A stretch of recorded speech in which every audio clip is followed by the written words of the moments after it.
Hello, and welcome to the Uncensored Journey podcast, a raw, unfiltered guide to truths that matter.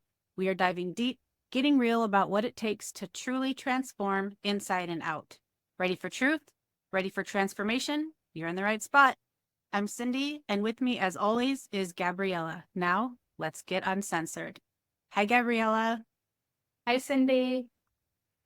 Today we have a special guest with us, Kellan. Welcome. We're really excited to have you on our podcast and to learn more about your purpose and your vision. Thank you. I'm honored to be with you. And I'm, first of all, want to honor both of you. I'm grateful for the effort, the love, and the work that you put into how you add good to the world. So it's like really cool. Glad to be here. Thank you. So you want to tell us more about your vision and what your purpose? I know you've had quite the journey and from where you are today, from where you're coming from. I've come, yes, my name is Kellan with a very unpronounceable last name, Fluckiger. So Kellan Fluckiger, and I have had an interesting journey, and I'm sure we'll talk about all that. Today, as we sit here, my goal, my commitment this year, my year starts October 14th, is to help to touch 250 million people, to help them realize who they really are, and to begin to create from that possibility. And that means all that it means to you. So the deepest sense of self, and creating in an unfettered way from that place. And I know that sounds old, but that's what I do. And the manifestations of that in each individual person are amazing. So what I'm hearing you say is that you're helping people discover their fire and their passion and their alchemy into creating their ultimate life. Yeah, I use the ultimate life. There it is, www.yourultimatelife.ca. And there's a lot of ways to say that, but everybody at their core, they realize there's more possible. And sometimes when we're in the middle of a bunch of pieces of life, we can't see that. We're challenged, we're sick, or we have financial struggles or some kind of relationship issues or something, and it's pressing on us really hard. But at other times when we're quiet or reflective, we know. We feel a yearning, we feel a connectedness, we feel a larger sense of purpose. And with that, there's also often a sense of either fear or uncertainty, or I'd love to do that, but I can't. All the stories that come with that feeling. And number one, the feeling is real. The truth is that we're this more expansive being, and the stories of why we can't are fake. They're barriers, and we can get rid of them. And helping that happen is my purpose. And it comes from my own journey, from having bled on the floor into bad struggles, and then walked the road of transformation, of change. And when I put the ultimate life up there, I define that as a life of purpose, prosperity, and joy. And I live that every day. Every day is a joy. And it's because that's true, then my goal is to help every single person who's interested walk that road for themselves. I always say, when I'm working with people, I always say that if you're going to make up stories in your head, make them good ones. Okay. I love that. Bless you. What a cool thing. If they're Why wouldn't you? Yeah. Yeah, why not make them good? But I know that you have tons of stories, and I want everybody to hear them all because they're fascinating to me. I know that you've had near-death experiences and battles and with different stuff, and I want to hear about all of it. Pick something and start there, because fascinated. Like in The Sound of Music, let's start at the very beginning, a very good place to start. And I'm not going to sing Do Re Mi, although I am a vocalist. Let's start. I was raised in what would have been a typical looking two-parent home in middle-ish, lower middle class, middle-ish class stuff.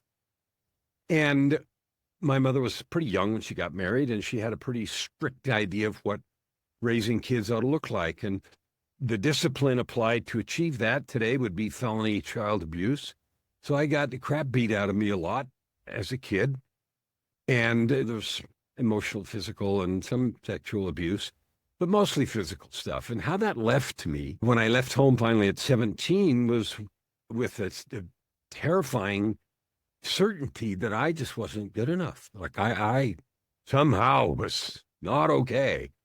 And with a belief that what I really needed to do was spend the rest of my life proving to my mother, who was the principal author of that, that I was okay, and somehow earn my way back into that goodness, because it was religion-based, and so she had God on her side, so I obviously must suck.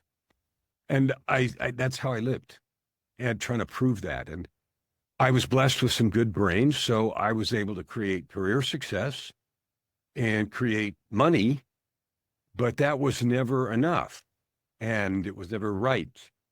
So I went through the next 35 years from 17 to 52, riding this roller coaster of creating success, and then I would sabotage it, ruin it, like lose jobs and wreck careers and all of that stuff. And I also did that with relationships. So I got married, and my mom didn't like who and what and all the rest. And so that lasted for a few years, and then I would trash that. And I did that roller coaster, and I could give details of all of them, but it doesn't really matter. The names changed and the destruction remained the same. And so I went in and out of 3 relationships. I numbed it all with substances. I was a drug addict. I was an alcoholic. I was a pathological liar. I was very successful career-wise. So from the outside, I looked like a big shot, except when I would ruin it. And then it would take me a couple of years to get myself together again. Then I would do it again. And each time was a higher and higher mountain. And so the heights were higher and the crashes more spectacular. That went on till August of 2007. And at that time, that's the year I turned 52. In August of 2007, I was single again for the 3rd time. I had 4 of my 10 children living with me as a single dad. I was making a lot of money, a lot. And I was also a $3,000 a week cocaine addict. And I had attempted suicide for the 2nd time 2 weeks before the divine intervention that offered me an invitation to change my life. 6 cars, big, all the stuff that money could buy, and a total disaster of a person. And on a Friday night in August, I came home from work like any other, and I was going to go out and party for the weekend. My kids were all teenagers, and they had friends and did whatever, and not proud of that, but that's what we were doing. And before I went out, I suddenly had this yearning to turn on the television. Now, that doesn't sound like anything, except I picked up the remote control and realized I didn't know how. I didn't watch TV, and I had bought the biggest, coolest stuff for the kids and everything, but I looked at it and I'm like, yeah. So my 16-year-old daughter punched some buttons on it, threw the remote at me, dipped weed, and left the room, and it landed on a program I'd never heard of. And I don't know if it's still on, but it's a reality TV show called Intervention. And it's about families who stage professional interventions for busted loved ones, busted in various ways. And I looked at it for a minute, and it was the protagonist was a high-ranking executive with a cocaine problem. So I watched about 10 minutes of this show myself unfolding, and I said, I'm not watching this crap. So I turned it off and went and did some other stuff. And then I was going to go out to party. And I had this irresistible pressure to turn it on again. So I picked up the remote, and this time I knew how. So I turned on the TV again, and that program started over. And I didn't have a recording device, and it wasn't on the schedule, and I understand that it can't do that, but it did.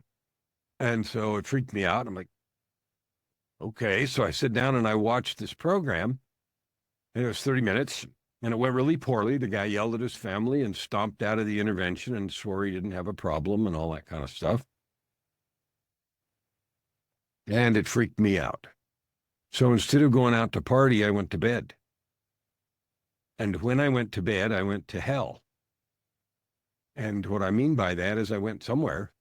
It felt out of body, and I was in a dark theater type room. And I could hear things and scenes on the stage, and they were all scenes focused on suffering. The suffering that had been inflicted on me as a kid, with all the beatings and things, up to the suffering I had inflicted on everybody else as an addict and a liar and a lousy partner and everything that I had been. And the intensity of the experience of experiencing the suffering was beyond my ability to describe. And it went on forever. And after what it felt like forever, I heard a voice that said, "It is enough."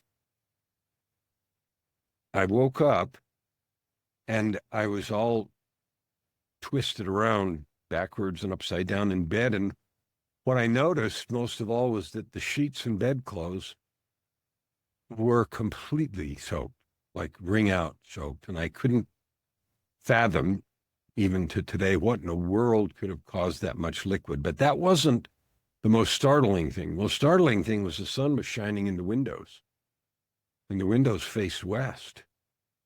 And I got up and it was 5 o'clock Saturday afternoon. So I'd been somewhere for nearly 18 hours.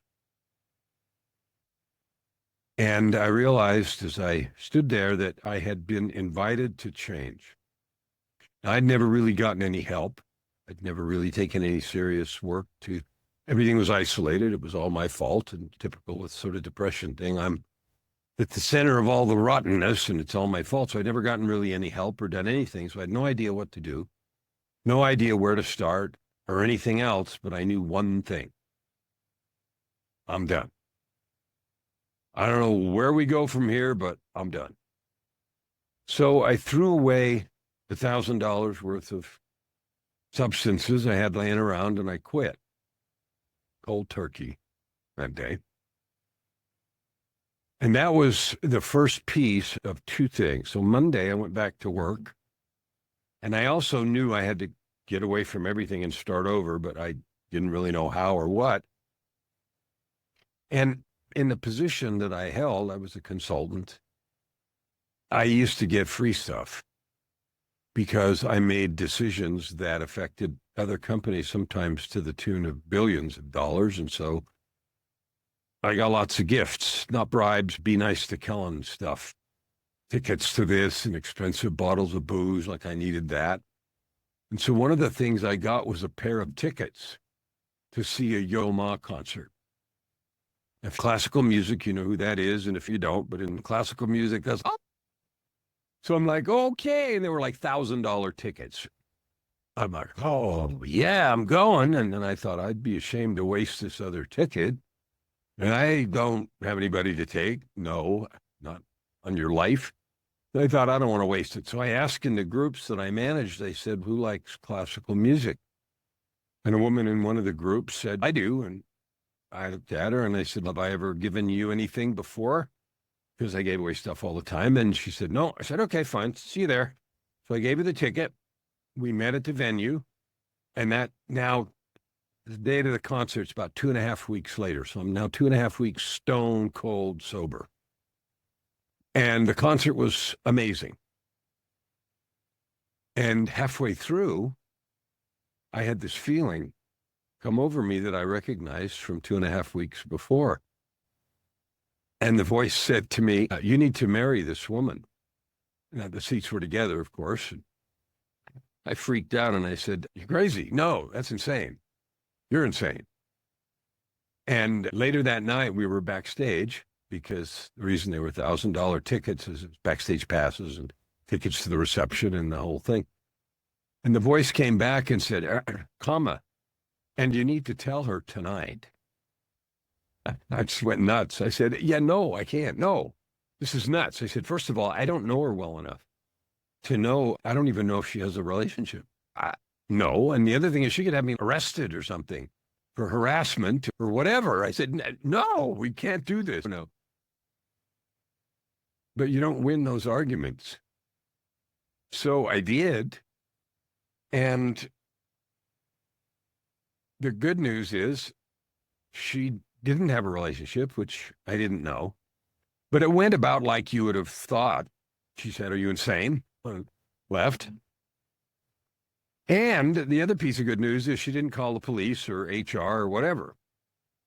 And over the next 2 weeks, maybe 3 weeks, she had her own set of experiences.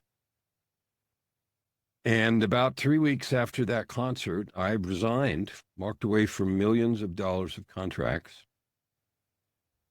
She left her entire career, and we walked off into the sunset together.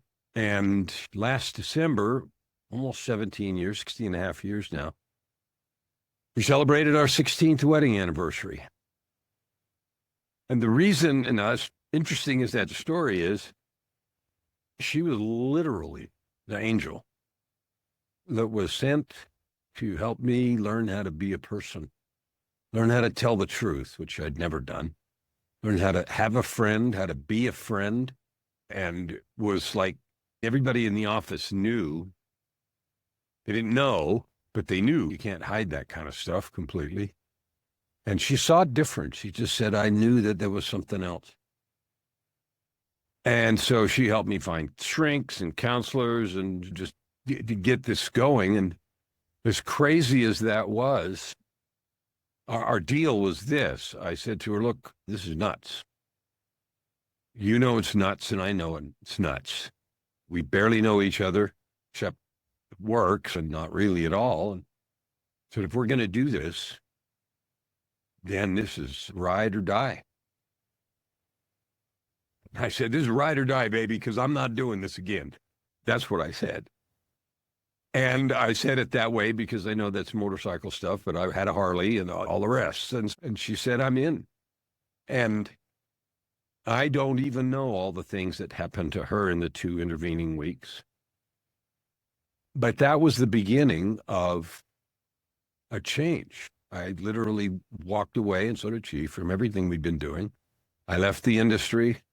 I left everything to start over, to figure out who I was and what life was supposed to be about. And so that was the start. So I'll stop right there because that was the beginning of the new adventure at age 52.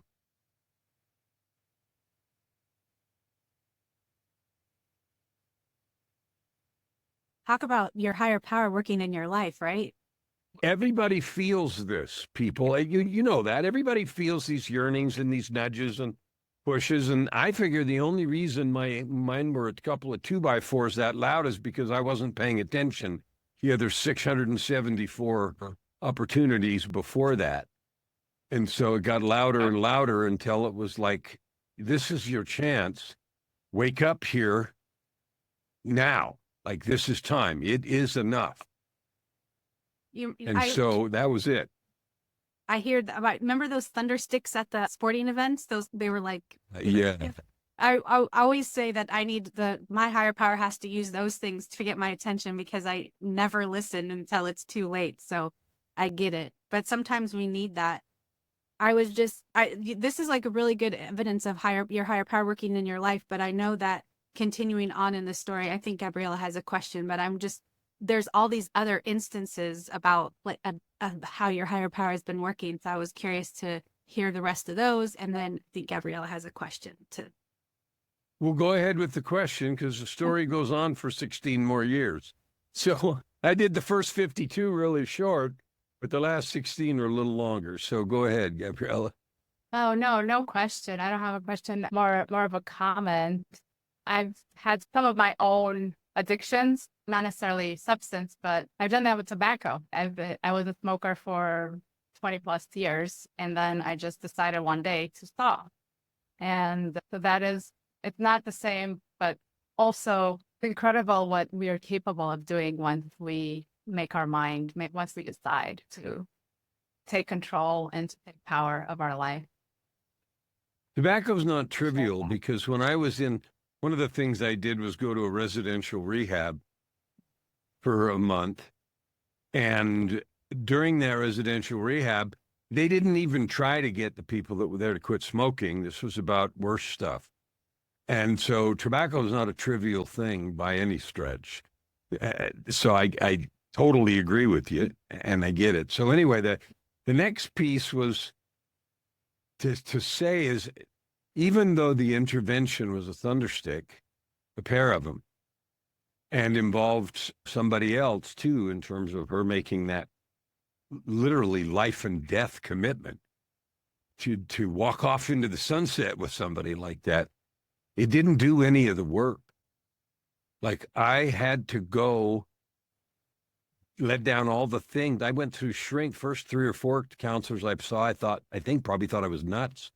I was so used to being in control of situations. I would tell them what was going on, tell them what was wrong, solve the problem, and tell them what I just run everything, because that's the kind of person I was. It took me 6 months or maybe a year before I even knew how to just show up and shut up and explore broke and where it came from and how it had all been. And so it doesn't do the work for you. No intervention does. You got to decide this is what you're going to do. But it was simply, the key was when I stood up from the bed and said, I'm done. I don't know where we're going, but I'm going. So that was the next piece. It took 2 or 3 years of really intense work. We had to get to know each other. I had to go start like doing real work on myself for the first time in my life. And in that process, as I began to change and become something different, the idea of what I do now, since that time, I've written a bunch of books and all this other stuff, but the healing is what was the genesis of that. The healing and transformation. It's when I began to realize, okay, this process, and I'm experiencing what I'm doing, and what's happening to me, with me, for me, around me. Oh, and I'd tell you the most fun part. My wife's name, her name is Joy. Like, you can't make this stuff up, right? So that's gradually when I realized, okay, I wanted to write. I wanted to explore becoming a coach in terms of helping people discover. So that was the genesis of finding who I really am, because up to then, all I'd been was this person living someone's script of a life. Go be important, go make a lot of money, go do this, buy cool cars, be cool or whatever. That I had that script playing, chase the ring, the gold or whatever, and I'd done it well, and killed myself in the process. And so it was the discovery of that was the genesis of what has now turned into where I'm at. And I guess the key point there is you're going to do the work one way or the other. And you're going to have to buckle in for the ride. And you're not going to know ahead of time how many hills of broken glass you're going to have to crawl over and how many things are going to go right or wrong in the process. You don't get to know that. But what you get to know is that you're going, and that you have to make that commitment to keep going. That was the beginning of the creation. And I started writing books and creating a coaching practice, and I summarize it, but this took years. And then I started speaking on different places, and all this stuff developed over the last now 16 and a half years. This coming August is going to be 16 years or 17 years since that first event happened. And since then, I've written 19 books, and I've got 91 songs in commercial release, and all of them are aimed at this ultimate life thing that's on the screen, the life of purpose, prosperity, and joy that you create by discovering and serving with the gifts that you have and your life experience. Because the gifts you have and your life experience have molded each of us into what we are, and it's our choice whether we let it ruin us or refine us. And sometimes we do both. Ruins us first, and later maybe we allow it to refine us so that we have something valuable to offer and to be different than what we were before we started walking on that transformative path and making choices about who we want to be in the world. You referred earlier to dying, and that experience I just described wasn't that. Although I'm sure that was a divine voice that thundered from the heavens, it is enough. 11 years later, in 2018, after I was well on the way and I had a good coaching practice and was had written many books and was doing all the things. And that summer, it'll be 6 years ago next month. In fact, it's the end of May, almost 6 years ago right now. We left on a cruise, 10-day cruise of the Baltic Sea. And at the end of that cruise, I got sick. We were in Oslo, Norway, and we visited Stockholm and Tallinn, Estonia, and St. Petersburg, which probably won't ever happen again, given what's going on over there now. But I got sick in Oslo, and so we flew home the next day. And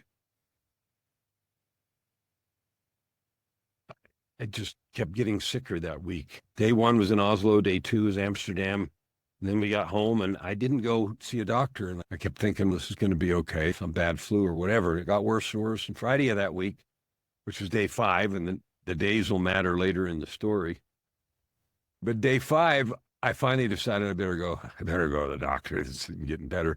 So I went to a walk-in clinic, which is what we have here in Canada, and it was one close to where we lived.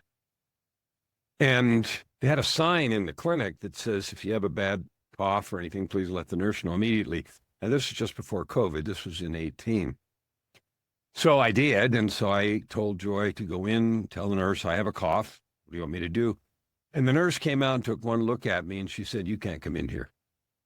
She said, there's nothing we can do for you. Go to the ER right now. Okay. So Joy drove me to the emergency room, and you go to the ER and you think it's going to be an hour or 2 or 3, depending on how many people are in the triage and all the rest of the stuff. I was in there 10 minutes, and then I was in a private room. I didn't even know they had private rooms in the emergency room. The only thing I'd ever seen are those little curtains, little stretchers and curtains. I was in a room with the door. This is not good. And 10 minutes later, I'm with the doctor. And they start asking me questions and listening to me and doing all this stuff. And I thought, this is not good. This is not good. So they said after a while, yeah, we're going to admit you. We just need to find a place. And in the meantime, they went and did some x-rays, sent me down the hall and some x-rays, and came back after a while. And they had to go do an MRI and on. And pretty soon they admitted me. And when they admitted me, I sent Joy home because we had dogs and cats. And by then it's about 5 o'clock or something in the afternoon, because hours did go by then because they were finding rooms and doing all stuff. They took me into a private room upstairs, and I thought, oh, how did I end up with a private room?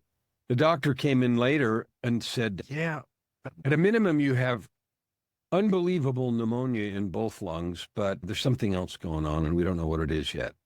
I felt like I was on an episode of House. Oh, no, this is not good. He came back later and said, yeah, we're going to put you in the ICU. Okay. And they came back later and said, yeah, we're going to put you in biological isolation, which is double doors, airlock, the whole thing. And I'm like, okay. And then they came back again and said, do we have permission to intubate you and do anything we need to do to preserve your life? What? Okay. And then I decided, okay, I'm going to go into meditation here. And meditation's something I'd done since I was a teenager. It was connected to me early on to martial arts, which I'd done for off and on my whole life. So I went into meditation, and after a bit, I could feel something I'd never felt before. I could feel my body and spirit unzipping like a zipper. Mm-hmm. And so I could feel separation, and I knew I was dying. So I tried to pick up my phone, and I could barely operate it. And I was trembling that bad. And I sent a text to Joy. There was 3 lines. It said, ICU. And the second line was isolation/intubation. And the third line was, I may be dying. And she didn't see that because she was asleep. And about 2:30 in the morning, she got a call from the hospital, the one you never want to get. The nurse said, are you coming? And she said, what? And then she saw my text. So somewhere in that process, I had flatlined and died. And then they did what happens when they do that. We've all seen enough medical shows of people running around frantically and doing stuff. But that wasn't what I saw. I sat up and I woke up. I was horizontal, like I was on the bed, and I sat up in the room. wasn't the ICU anymore. It was a dark, not dark, but light, foggy gray, a photo card gray color. And I really couldn't see the walls or the ceiling. I couldn't tell how big it was, but over my left shoulder, I could see a doorway. And for some reason, I wanted to be at the door. So I'm standing at the doorway and I'm leaning on the door jamb on my right shoulder. And I noticed across the doorway that it was white. There's gray on my side and white over there. And the light wasn't streaming through, but it's white. And then I saw somebody on the other side leaning on that door jamb on the white side. And he looked at me and he said, "Do you want to come home?" And instantly I knew what the door was, what was going on, who I was talking to, and all of it in the way that you can only know in those places. And so we started talking about what I'd done in the 11 years since the Thundersticks and everything we'd created and what the plans were and what we were trying to do still. And after we talked for a while, I said, "I'm not done." He said, "Okay." And that was the end of that first conversation. And I'm quite sure that's when they were able to restart my heart. The next day, and people always ask, "How did you know it was the next day?" I don't know. The next day, I'm back at the doorway and we're talking again. And the topic of the previous day didn't come up. It was just, "Okay, you're staying. So what are you going to do?" And we talked more about everything that I'd been doing and what I was trying to create and who I was trying to be in the world and who I was trying to help in the coaching work and et cetera, et cetera. And then I had an experience that I'm going to refer to an old movie, and maybe you've seen it, maybe you haven't. In the 80s, there was a movie made called Contact, and it had Jodie Foster in it about some aliens and that kind of stuff. I don't know if you've seen that or not, but if you've seen that, there's a scene in it where she goes off in the universe and all that sort of thing. That's the only thing I've ever seen that is like what happened. I was on a tour of the universe, and I felt like I was in some kind of a protective bubble, or I would have been incinerated. I felt like I was fed with fire hose, and it lasted a long time. And it was, don't have the language to describe what it felt like. But it was glorious, it was peaceful, and it was powerful. And at the end, back at the door, kind of breathless, of course, and I realized 4 things. The first one was each one of us is an intentionally, lovingly created divine being. Not maybe, not that, simply truth. The second thing is that each of us have a mission or purpose that we not only agreed to, but we were stoked about before we came. And the third thing was that we were given gifts and talents to do that with. And the fourth thing is that all the help we need is available from both sides of that door. And so I said, since that's true, why do we settle for crumbs? And I don't know if in the economy of heaven, brevity is a virtue, but the answer was 4 words. He looked at me and he said, "Because you don't believe." And I didn't facepalm, but I thought about it. And so I said, "Okay, duh. What can I do to help? How can I play a role in helping that?" "Oh, glad you asked." So then the second half of that visit was a framework about how to change those deep-seated beliefs that we all have from our life experience. Mine, I've told you some of the history, how to change those things, exactly what to do. And so that, of course, I wrote a book called Meeting God at the Door, Conversations, Choices, and Commitments of a Near-Death Experience. And then I wrote a second book called The Book of Context, which contains this framework. It's what I use in my coaching about how to change beliefs. So after that conversation was over, and it was by far the longest, the third conversation was the next day, and I came back to that conversation. I was excited. I was just buzzing with excitement. I felt like I was bouncing, like somebody sitting on one of those bouncy balls at a desk, right? One of those round chairs. So we're back at the door, and He looked at me and he asked one question again. Are you sure? And I felt like I'd been sucker punched. What do you mean, am I sure? Am I stupid? Have I missed something? Am I biting off more than I can chew? What do you mean, am I sure? And so we talked about it from all the different ways that I could think of. And finally I said, yeah, I'm sure. I said, okay. And nothing was said, but the conversation ended with the finality that I knew we were done. And I was in a coma for a total of 17 days. So for 14 more days, I was unconscious.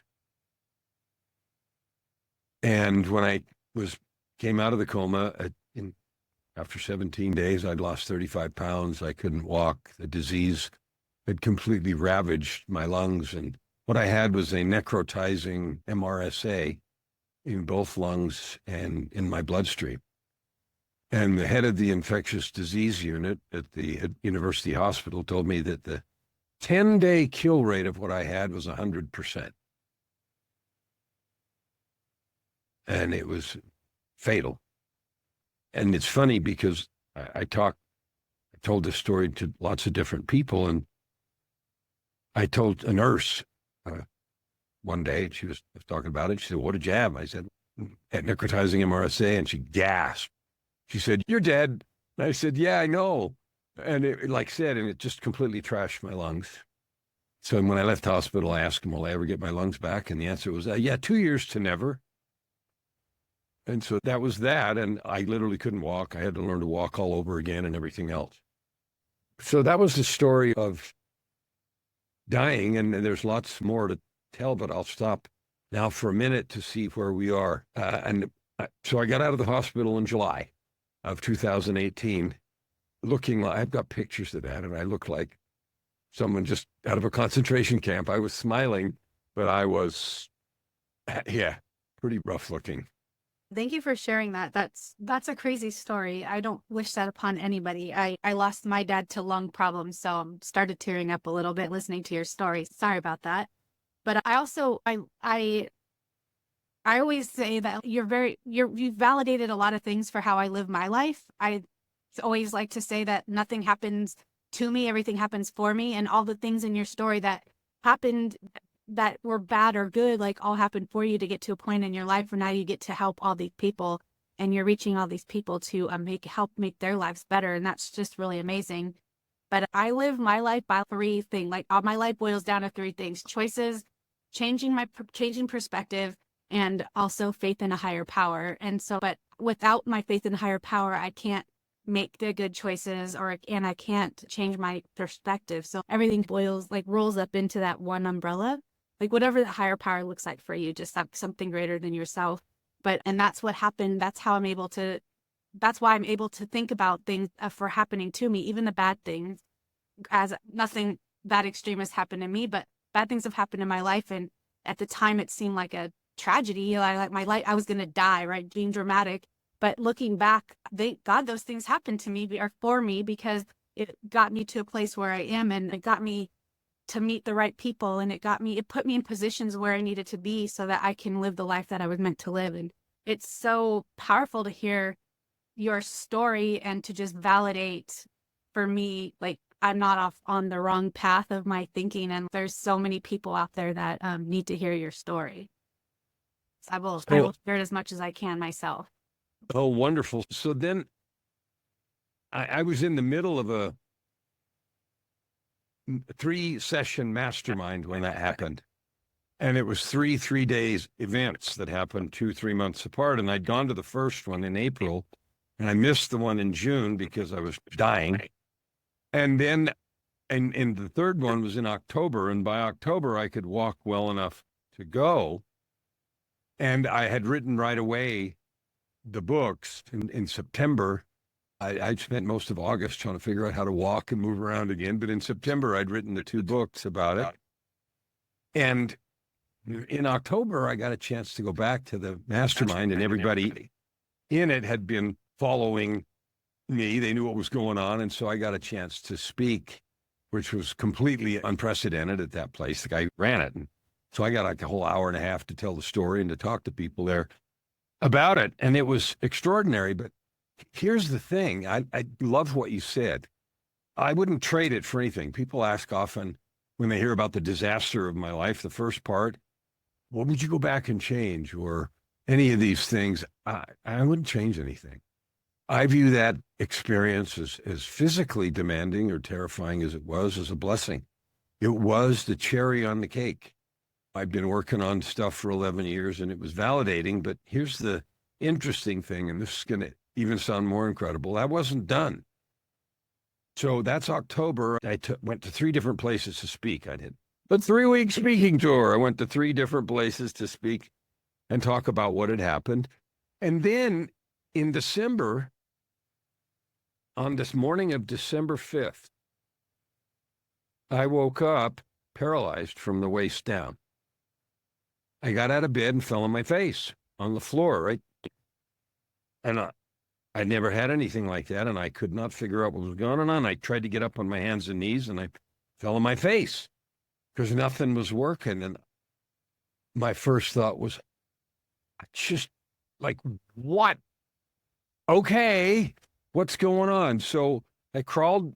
My Joy helped me down the stairs. I went down the stairs and on sliding on my back and into the living room. She helped me on the couch. I'm laying there in staggering pain and paralyzed from the waist down, trying to figure out what was going on.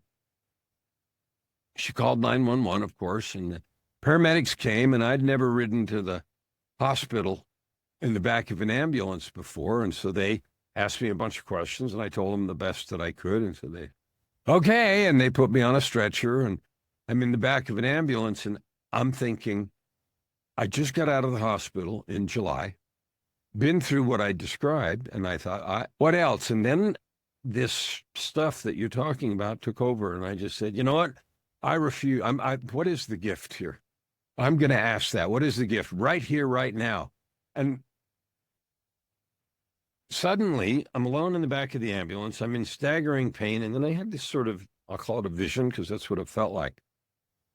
I don't know if you've ever seen a poker tournament where they have these World Series of poker things, and almost all of them, they have this sort of purple and black background thing, and they're in these casinos, right? At least they all look about the same color to me. So I'm in one of those all of a sudden, and I'm sitting at a poker table, and I'm not a big poker aficionado. I know how to play 2 or 3 kinds, but that's it. So I'm sitting there, it's first person through my eyes, and there's people around, and the room is that sort of black and purple color scheme. And then I look across the table, and across the table from me, in full regalia, is the Grim Reaper. And I went into not cardiac arrest, but I'm like, okay. And all of a sudden, all the other people at the table faded, and Reaper leans forward and using his hands does that motion of all in, all a chip. And I was freaking out, would be putting it mildly. And so then I thought to myself, okay. And then I started thinking of words, and you would say your opponent, or you could say your adversary, but given who it was, I said, okay, when the adversary raises the stakes, what are my choices? And I thought, okay, you either fold or you call. And in the back of the ambulance, alone, I raised the only thing I could move, my right arm, and I slammed it into the stretcher and screamed at the top of my lungs, then I call. And then the whole scene disappeared. And so I went to the hospital, and the ones that come in on a stretcher get priority, right? So I went in right away, and they took me in to get an X-ray and then an MRI, and I never got admitted to the hospital. After the MRI, they sent it to a spinal specialist who was in another hospital on call. And like you said, there's no accidents. And he's happened to be one of the top spinal guys, not only in Canada, but in North America. He took one look at the MRI and he said, take him to the operating room. We're going to operate right now. I went from the ER to the OR, and they did midnight surgery. And what it turned out to be is that the infection, the bacteria that had killed me in the summertime, even though they'd treated it aggressively for that amount of time, hadn't been completely eliminated from the body. And it had somehow gotten inside my spine, and they had created an abscess about that long, 4 inches or so, up at the top of my spinal column. And it had solidified and was putting pressure on my spine, which is why I was paralyzed. So they did emergency surgery and a laminectomy and cleaned it all out. And I have big old stitches, stuff that felt like rope. And I have a big scar on the top of my neck, right? So I was in the hospital for a few days. And then when they took the stitches out on the 27th of December, so between the hospital stay and everything else and the stitches and everything, it took about 3 weeks. So it was 27th of December, I went to see him. And he looked at me and he said, and he had heard, because of the history, he'd heard about what had happened in the summertime. And when I'd come out of the coma, I had blubbered to the nurses about everything and I'd seen everything. So people in the hospital knew who I was, right? They knew who I was and had already been there, and I'm that guy. And he looked at me and he said, I can count on less than one hand the number of people that have come into the hospital like you did and then walked out under their own power. And to make sure as best they could that I was okay, I had a PICC line, which is a thing they put into your veins under your right arm and in your veins across into the heart. So they drip the antibiotics right into your heart. And I had to wear it for 6 weeks with the pump. And the reason they do that is because, I mean, they might do it for several reasons. In my case, the reasons was the antibiotics was so strong that if they put it in your veins anywhere else, it would collapse all the veins. And so they had to put it into your bloodstream at the place where there was the most blood flow, which is right into your heart. So I wore that for 6 weeks, being filled with what they call the antibiotic of last resort. And that's actually what they call it. It has a technical name too, but that one, to clean everything out. And I also consider that an exclamation point to it all. And so what it teaches me that I share with people is, look, it doesn't matter where you've been. If you go back to 2007, if there was ever anybody that should have been left at the bottom of the canyon, I was the poster boy in terms of how my life was. There was still an invitation issued. If you believe in a higher power and you accept that, then there's also countervailing forces. You can call them whatever you want. But it was clear that I had an opportunity to make choices again and again to stay on track, to stay on message. And it was also clear that oppositional forces are available and there, just like there are positive ones. And you can spin the story about that any way you want to, but they're there. And we all feel them every time we try to make significant changes in our lives. We all feel the weight, the gravity, the pull. And so once again, I was the recipient of an extraordinary experience that just to me gave me, certainty isn't even the word. When I talked one time about my experiences, there's a Q&A period, and a lady in the audience asked me a question. She says, what's the biggest change for you because you've had these experiences? And I don't ever really prepare for questions. So I was thinking about the answer. And while I was thinking, I heard my mouth open and say, I no longer experience fear. And I've thought about that for a long time, then and now, in the years in between. And after those things, I don't. And I use that certainty to give to others. There is nothing to be afraid of. The things that happen to us, it will either ruin us or they'll refine us, and we get to choose. There are available opportunities for our growth if we want them. They can make us bitter and angry, or we can ask, what's the gift?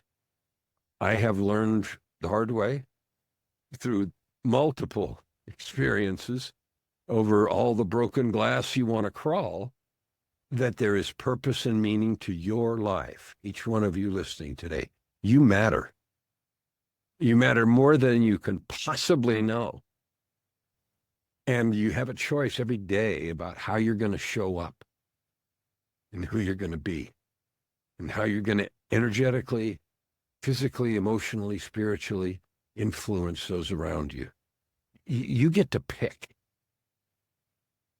And so one of the phrases I use is, since you get to create every moment, why not choose to add good to the world? I'll add carbon dioxide just by being here. But with your energetics and your life and everything you choose to do and be and say, why not choose to matter on purpose, and to add something that matters? And every time you fail or fall, get up, clean it up, recommit. The things that matter most are forgiveness, love, and tolerance, and service. We're built to love and serve each other. And I've learned that in the most extraordinary of ways. And so my goal and purpose is to share that in every way I possibly can, in every venue and book and song and everything else. That's true, and issue the call and the invitation to ignore the other voices and to lean into those things that somewhere in your heart, and the invitations that you have felt and maybe ignored like I did forever, but say yes, and then say yes again. Thank you so much. I love that message, and I love the live by. I always try to remind myself and others, people remind me too, you can't have faith and fear at the same time. And I feel like your life is a very good example of that, living in the faith aspect of it and not worrying about the fear, because everything always eventually works out, right? Or it at least works out exactly how it's meant to be. And you were definitely meant to be here on this earth. Obviously, they've tried many times to get rid of you, and you are helping the world. So it's definitely a great thing. And it also reminded me of, there's that saying, let go or let God. It's let go or be dragged. And it sounds like you were dragged for a little bit, and finally the faith moved in. So inspiring, so wonderful. And I'm so grateful that you're here today sharing this story, because lots of people, I'm sure, can benefit and need to hear this message. So I really appreciate that. Where can people find you so that they could buy your books and hear your message? And There's two things. And first, when you have a weird name like Kellan Fluckiger, you can't hide. All you have to do is spell my name right, and you can find me on any social. My books are all on Amazon. The music that I have is on every distribution platform, Apple, Amazon, Spotify, et cetera, et cetera. So I'm not difficult to find. I want to share two things, because with as many stories and all the rest of the stuff, you say, there are two things that I've done since 2007 that matter more than anything else. The first one is I've created something that I call a PTAC, Personal Truth and Commitment Document. Now, there's books and seminars and stuff you go to, and people help you create documents, declarations about who you are and powerful. I am a wonderful, loving, and I'm not saying there's anything wrong with that, but they're just barely beginning, because most people, when they get those, they take them home, maybe they put them on the wall, or maybe they don't, and life intervenes and something happens and they don't mean anything very much or very long. A PTAC, Personal Truth and Commitment, takes a long time. It takes days, weeks, maybe months to create, really. And what it is, if you think of sacred literature, scriptures of any religion, it doesn't matter. And the idea behind sacred literature is it's the divine, God, speaking to us, giving us stuff. The way I think of a PTAC is, this is your writing to God. It's your declaration, your constitution, your commitment to the divine. You don't need anyone's permission. You don't need anyone's approval. You do need to rip it out of the core of your heart and tie it to the center of the universe. It needs to go through you, like in the beginning when we settled, all the way through, and come from the purest and most audacious and powerful declaration about who you are, because you say so, because you declare it. I am. And you make those declarations. And one of the things I love doing with people is helping them take it. I have a 90-day process to take people through the creation of that thing. And that involves radical self-forgiveness and forgiveness of others and a whole bunch of processes to clean the slate so you can even begin to say the words that you don't dare think. The creation of that kind of a document is the first thing. And that by itself is extremely powerful, but it wouldn't mean anything without the second part. And the second thing is the creation and use of a daily creation process where you create yourself every single day without fail, without exception, using your document and other means to warm up, prepare, to get ready for the day. It's like the Olympics are coming up here in a little while. You wouldn't imagine any athlete competing in the Olympics would warm up after the event. You don't. You warm up before the show, the vocalist in the green room, and you warm up ahead of that. Why would you not warm up for every day of your life? So that you can be the thing that you have said you are, and that you have said in the most sacred and solemn and powerful ways that you can conceive. Creating a document and then a morning ritual. My morning practice is, morning ritual, I hate to use that because it's a hackneyed phrase, but my morning creation process is about 2.5 to 3 hours long. And I never, ever on any day, ever skip that. Because I hate how I feel without it. I want to be everything that I have said. I want, like breath, to be that every day. Those two things. And from that place, you can create anything. So what you ask is where to find me. So look my name up anywhere. And the book that contains all of that is the last one that I published, and it's called Living with Purpose and Power. Awesome. Thank you so very much. And thank you so much for joining us this week. And thank you for everybody who's listening. Please can subscribe on all platforms. And you can find us on Instagram and TikTok at The Uncensored Journey.